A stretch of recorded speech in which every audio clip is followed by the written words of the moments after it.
How do everyone, and welcome back to Royville in 4Color.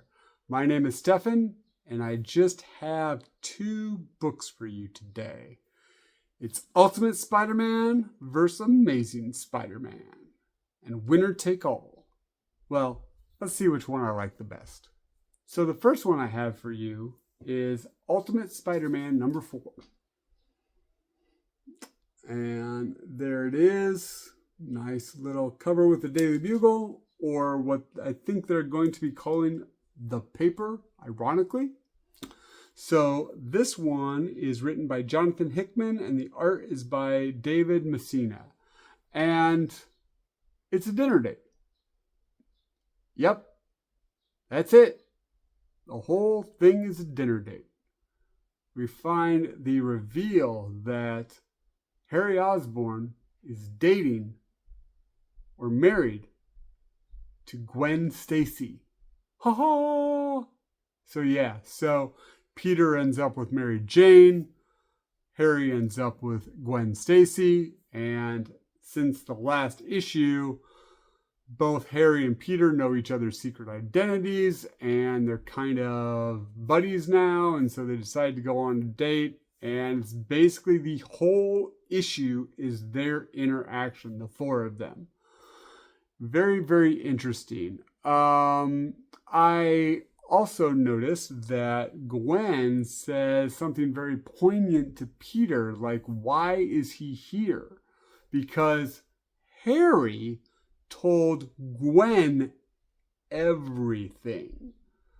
Told her that he's the Green Goblin, told her Peter is the Spider-Man, everything. And so it's a little weird to Harry that Peter didn't say anything to Mary Jane about it.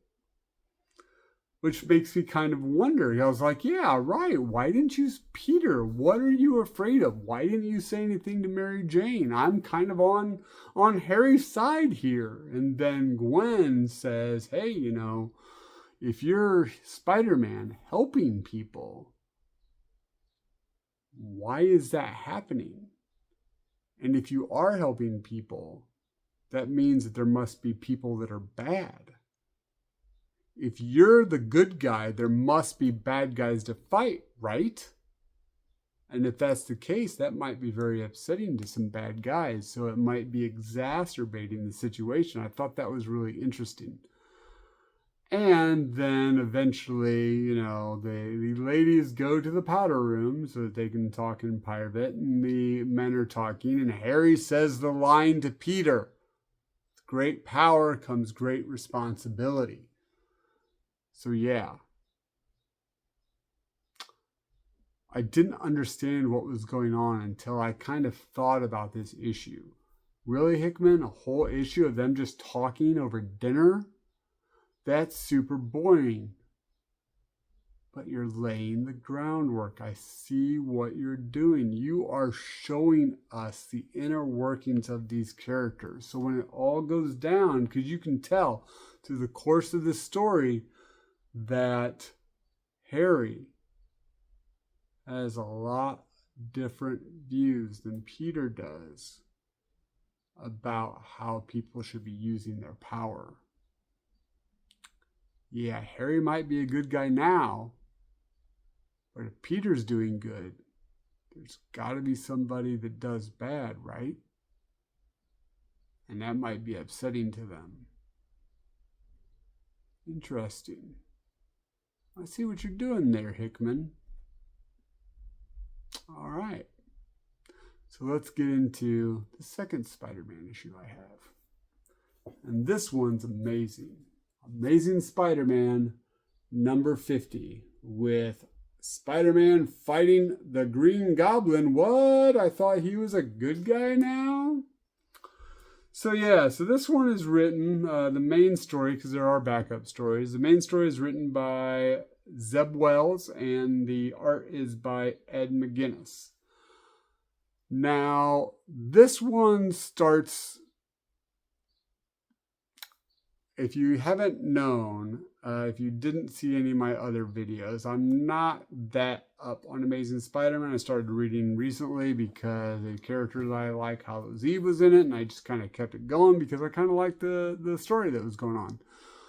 But I guess there's a living brain that Peter saved from the Sinister Six, basically a bunch of Spider-Man villains. The Sinister Six, because the living brain was going to take them out or something.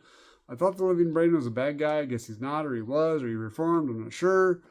But they didn't like that, so Spider-Man had to, I can't talk right now, because Spider-Man had to save the living brain with maybe the help of Golden Goblin, because there was a staff that punctured Norman and he became a good guy because it took away all of his bad stuff. So he's the good. It's really convoluted. I mean, I was reading, they have like a synopsis at the beginning of what happened before, like previously on The Amazing Spider-Man, and I was confused. So, yeah. So, basically, right now, Peter's a good guy. Harry Osborn, Green Goblin, is a good guy. Gold Goblin, I guess. There's a huge brain in a jar kind of at Oscorp that Peter told everyone that they couldn't talk to. Oh, and the Lizard is now also a good guy working at the Oscorp. But I thought I saw just in a previous issue, there was a previous issue that we didn't read because it was a tie-in of a tie-in. It was the tie-in to Blood Hunt, and then there was another whatever. So I guess something happened with Lizard there. But anyway, so now at the start of this one, see, it's really convoluted. You're killing me with that. One concise, fun, flowing story. All right, so at the beginning of this one, the living brain says, Peter Parker is not Spider-Man. Well, okay, duh. But it was really wanted to tell everybody that and didn't know what was going on. It was freaking out, telling everybody, Peter Parker's not Spider-Man. Peter Parker's not Spider-Man. What's going on here? And so Peter goes to his new beau, his new best friend, BFF, Norman Osborn, Gold Goblin, and says, hey, this thing's going weird. I don't know what's happening, and are we in trouble here? Peter Parker's not Spider-Man. I don't get it. And then accidentally, it was another message was also given. Okay. And so the living brain gives two messages. Peter gives the second message to Norman, and it's the secret lock to his closet. And in his closet, there's the Green Goblin outfit. And Peter wasn't supposed to see that. Oh my gosh, I mean, really, it's not what it looks like. I never even, was on aisle 5. Anyway, so, yeah, so I guess he was the Green Goblin as well. So basically he puts the mask on, freaks out. I don't know if it's the mask that's making him evil or he's just evil and the spear thing didn't work. But anyway, he freaks out, becomes Green Goblin. Fight! Okay, so there's a lot of good fisticuffs between Spider-Man and the Green Goblin. And then at the end, something happens and Peter gets the mask on and he becomes Spider-Goblin. I don't know. It looked really cool, like 2-page spread, like seriously, like we got to smash this. So yeah, so I don't know where it's going.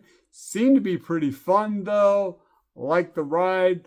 Was a little confused about everything that was happening because the last 3 issues I read had nothing to do with any of this? Really? No lead up? I guess the lead up was way before that. But it was still a fun issue. There was a few backup stories. One with Spider-Man and Black Cat. She was stealing a bunch of stuff to make her dad proud. There was one that was Marv Wolfman, written by Marv Wolfman, and the art was by Terry Dodson. There was one by Nikesh Shukla, and the art was by Chris Cross, not the rappers, singers, rappers. I don't know, it's been a while. And that one was about Peter getting some sage advice from the donut truck guy's mom over some food. Then there was one by Lee Gatlin, Spider-Man having trouble figuring out that the Rhino is actually not, or the thing's not actually Rhino. Some weird art. Kind of dug it though. I mean, it was interesting. It was kind of funny. And then the last one was by Joe Kelly and Juan Ferreira. Something about Doctor Strange that's not over yet. To be continued. I had no idea what was going on with that one. Spider-Man was hurt. Doctor Strange was drugged, hurt, something, and then some magic healing. I don't know. No idea. So yeah. So which one of these did I like better? I have to say I don't know.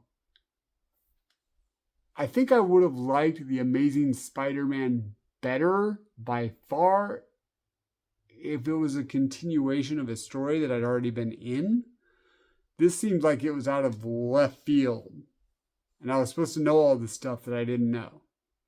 However, the art was good, the fighting was good, the action, and I'm really interested to see what they do with Spider-Man as the green guy, as the Spider Goblin, I think is what they called him. So yeah, so that was good. On the other side, I really liked Ultimate Spider-Man. Here we go, the Ultimate Spider-Man. Because Hickman was the master in this issue of the slow burn. The whole thing being a double date with Harry, Peter, Gwen, and MJ was just really well written. Everybody had their characterization.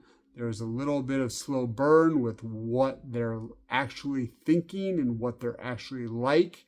And it makes you really interested where this is going to go for those 4 characters. So I think the winner, yeah, I'm going to be that lame. The winner of this versus is us. Because both of these were pretty good books. And I enjoyed both of them quite a lot. All right. So, I recommend both of them.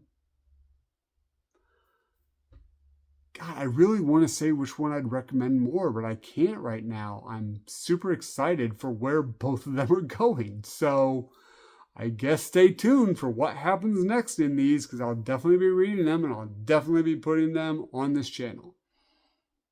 So until then, remember what your mom always said. If you gotta be a dick, be a Grayson. And keep reading. Thanks, everybody.